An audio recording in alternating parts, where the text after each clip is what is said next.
and snap judgments and all the rest of it. Because I think that everybody would have said if you'd have lost that Coventry game, Spurs would have been in crisis. I don't know if you accept that, but can you talk a little bit about that and just how you personally deal with this kind of crazy world that you inhabit? Yeah, look, I think firstly, you can sort of, if we lost the other night, then it would have been in crisis. But if we won our first game, I'd be sitting here and people saying, well, can you win a title this year? So, and both of it are just not the reality of my world. So I've always been pretty good at just sort of, as I keep saying, staying clear-eyed and focused about what's important to me in terms of what I'm trying to build. And I think the external noise, whether it's valid or not, I just find is a massive distraction to what you're trying to do. And, I've learned along the way not to, in both ways, whether things are going well or they're not going well, not to let that external noise distract me from, like I said, what I think and what I believe needs to be done. Many parts of my life I'm not very disciplined, especially around eating, but when it comes to football, I'm really disciplined. Like, nothing will take me away from what I think needs to be done. I don't really care. I don't care, but I just won't let it into my space. Is there anything specific, maybe non-football, that you might do? I don't know, I'm sure you've hardly got enough minutes in the day, but is there anything that you can take yourself away? And No, like I said, it's about sort of, some of it's just about the world you live in and where you're taking information. I think, the people around you are important. Make sure that I surround myself with people, particularly, in the working environment, that, understand me and understand that, and make sure that they're also clear on what we're trying to achieve and not get distracted. And then, outside of football, again, it's the people you surround yourself with and where you take, you get that sort of feedback and information you need for yourself. I've got a pretty sort of closed world around me that's kind of developed over 26 years of doing what I do, and I can sort of insulate myself maybe better than others from whatever the noise may be. Do you do yoga? Oh, no chance, mate. I've got no patience for it, mate. Yeah. Nothing wrong with yoga, by the way, for anyone who does it. Can I, do you mind if I go back to Romero and the goal against Arsenal and the fact that he retweeted that thing about travel after? Have you rethought about that? Might you change or look again at international travel? Oh no, look, I mean, I think the question was around, sort of that game in particular. I don't like kind of, again, post-game trying to find sort of reasons or maybe excuses for things. I'd rather deal with them on merit, and we prepared well for that game. But that's a separate issue of we've always got to look after our player welfare. I mean, we've spoken about earlier about, the international aspect of our footballers, and I know better than most how much travel and time difference and rest, how important it is when preparing for games. So it's something that we should definitely we look at, but I think it's something you look at as an individual basis. But my point around the Arsenal game was that I didn't think it affected our sort of build up for that. And he took a bit of stick for the goal, I think, after that. Will that bother him? Does it bother you? He's always seemed like your leader at the back.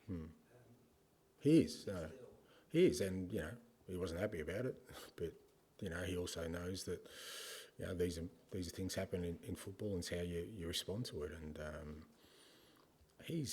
mate, I love him as a player, as a person, the way he trains, the way he conducts himself. He's a winner. I said, I think last week when people asked me, having people who have won things in the building, how important it is, and he's a living embodiment of that. But that doesn't make you sort of bulletproof. There are going to be days where it doesn't work out for you, and he was disappointed that he couldn't do more in that space. It wasn't just him though. There was a combination of things that cost us that goal, and there was a combination of things that cost us that game. But you know, it's not like he's gone into his shell afterwards. He wants to get back out there and make amends. Tom? Ange, you talked about if sometimes it feels like you're swimming against the tide, it's okay, it make you stronger. Does it feel like at the moment you're doing a bit of swimming against the tide? No, I think the point I was trying to make is I ignore the tide. I just keep swimming. So, but others may feel that way, and I think if they do, then there's nothing wrong with that. I keep saying you need to embrace the struggle, because you don't get success just by everything rolling out perfectly. You know, there's times you just got to roll your sleeves up and keep going, and whether that's swimming against the tide, running uphill, going against the wind, use whatever metaphor you want. That's great. That's what you need. But like I said before, I ignore it because I don't think that's going to help me in any way. What's the best process for me is to, like I said, just stay steely-eyed, focus on what I think I need to do to get us to where we want to. And how does it compare to your times at other clubs, say in Japan, that first season, where people were questioning? Is it very similar, or is it different? No, it's all the same.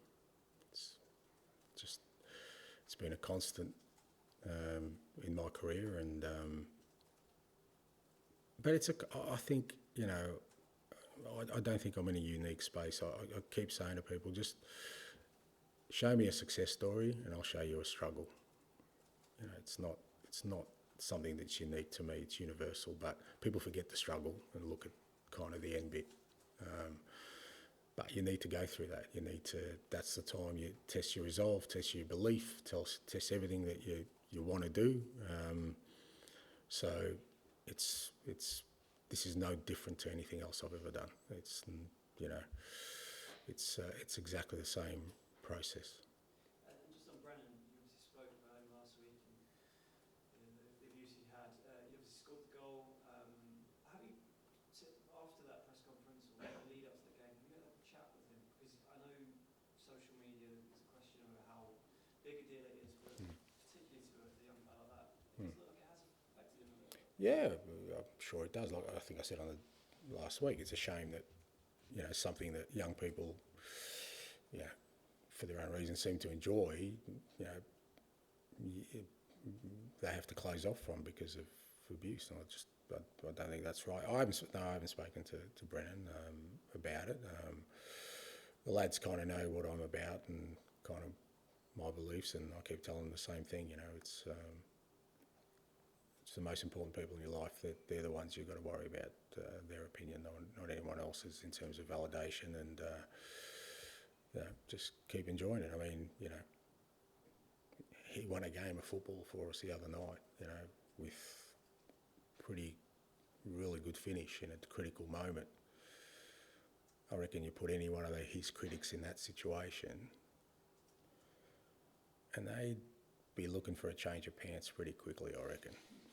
But they don't think about that in that moment. But that's at the same time, Brennan's had a dream of being a professional footballer his whole life from a little kid. Now he's living that dream, and I'd hate to think he's not enjoying it. I keep saying to him, we're all pretty blessed to do what we do. Even in the worst of times, we're still pretty lucky to be able to do what we wanted to when we were 10 years old. Not many people can say that. Just finally on Brennan, because I think it was Brentford at home last year, he came off the bench and made quite a big impact. It feels like his challenge at the moment is turning these super sub appearances into starting from the beginning. Is that how you see it? Is that his next? Yeah, to a certain extent. I think, the other night he literally started. He came on after 10 minutes, so it wasn't like he was a late sort of sub. But I think when he comes on a sub, obviously he can make an impact. Opposition's a little bit tired, the game's a bit more open. I just think with Brendan, it's just the consistency in his game that we're constantly working on with him. he's always getting into good areas. It's about sort of decision making sometimes in that front third. But it's a difficult position to play as a young player. And with his skill set, I think once he kind of unlocks in his head sort of the stuff he's really good at and kind of adjusts his game to make sure he gets the most out of that aspect of it, I think he'll become a very very important player for us. But like I said, he works hard every day on that, and sometimes people just look at goals and assists, which is the obvious measure for attacking players. But he also gives us a lot of other things, particularly working hard defensively, which he's worked hard at. He had to when he first came to us. It wasn't something that was natural to him. He's got a lot better at that. But it's just now just keep putting layers on his game. With those difficult moments earlier in your career, did you always take it in similar stride to how you're dealing with it now, or is it something you've had to develop and learn yourself through the years? No, you kind of, you like think you get a bit wiser with every experience, and maybe kind of know what's coming, so you're better prepared for it. But the one truism about the whole thing is I don't change as a person or what I believe. That's been a constant. How I go about it, sort of depends where you're at too, the club you're at, who you're dealing with, sort of all those kind of things. So, but in terms of me as a person, haven't really changed through that. You mentioned in the broadcast section about Solanke's profile fitting what you wanted. Could you elaborate on what you meant by, like, what aspects of his profile in particular gave him the edge over perhaps alternative options? It was kind of a combination of things, the kind of striker he is in terms of his mobility. He's, last year he's, obviously with Adoni going to Bournemouth, they changed the way they played, really strong pressing side. He was at the forefront of that. That's an important part of what we do. He's got a real good presence in the box. So it's a whole range of things, the kind of person he is, and where he's at in his career. He's, again, I talk about struggle. He had some struggles early in his career, but he's come through those. And so it's not just one or two things. It's a kind of all-round fit that I thought, for what we need right now, I thought Dom was the ideal. And finish with John, please. The things you said about social media, to me, make perfect sense. That's completely how I see it. But how does a long-term manager exist in a world? Can he exist in a world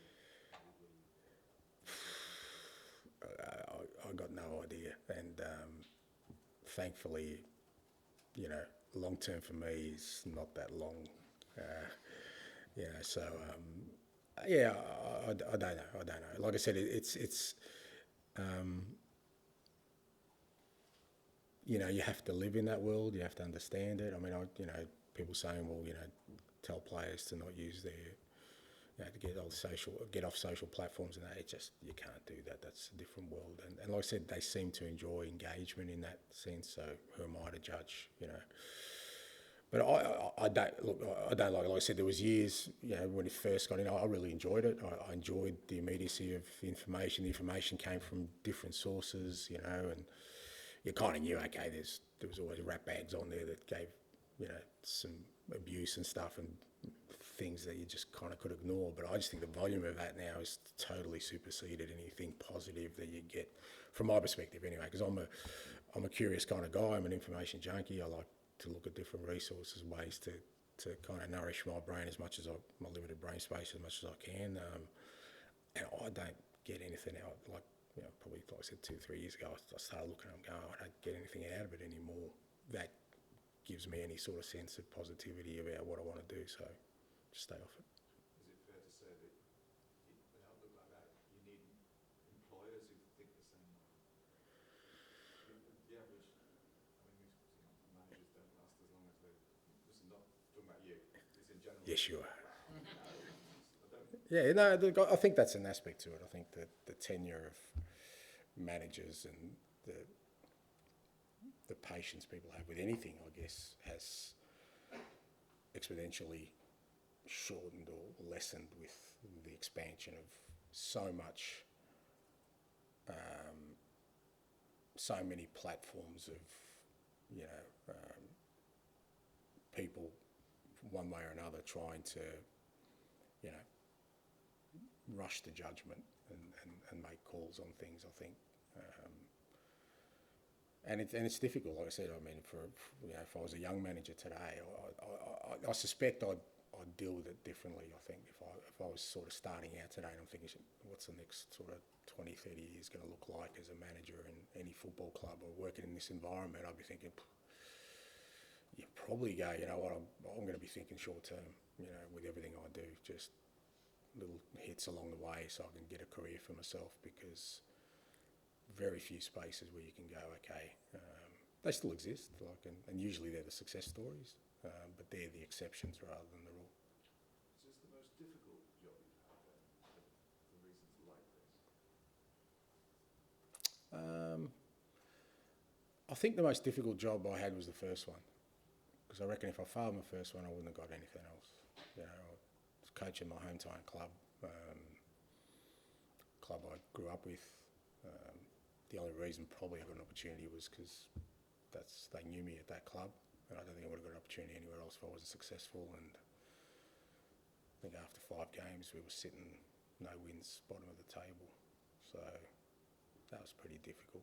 But they're all challenging, but that's why I love it. That's why I do what I do. I kind of enjoy. I've always said I enjoy the struggle, enjoy the difficult bits, and